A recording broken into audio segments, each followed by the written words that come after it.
There was a period of time in the game industry where everyone figured that full-motion video was going to be the future. Game consoles like the Sega CD and to a lesser extent the CDI were completely built around the concept. But despite the failure of those systems, there were continued attempts to make FMV games a thing well into the following console generation.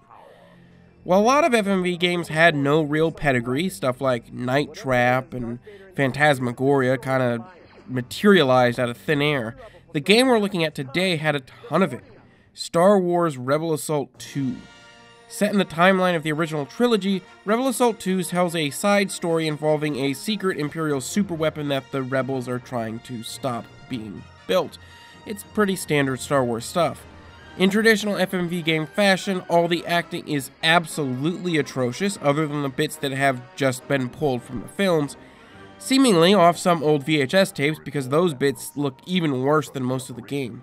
The video quality, while definitely better than older Sega CD games, is still really poor, but it's watchable. But the worst problem is the story and the characters they created to act it out. There are a few returning characters from the films that are there to make you say, "Oh, hey, it's that guy."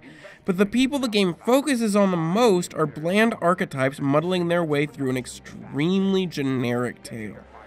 And when you're not watching all of the terribly acted movie part, you're subjected to awful gameplay on the level of, well, just about any other FMV game.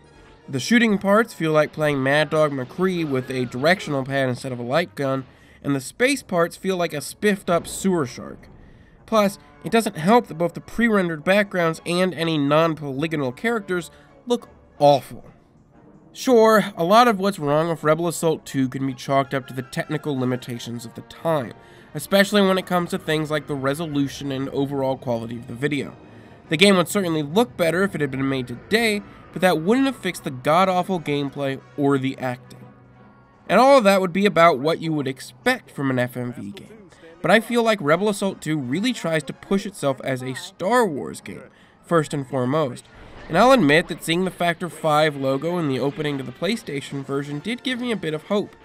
But it's a tremendously boring rail shooter with FMV cutscenes. Basically everything that could have been bad about this game is. Maybe back when this came out, when the world was kind of starved for Star Wars in the early 90s before the prequels came out, this would have been worth it. But even then, even back then, I don't feel like this game was worth playing, and it's certainly not worth playing today.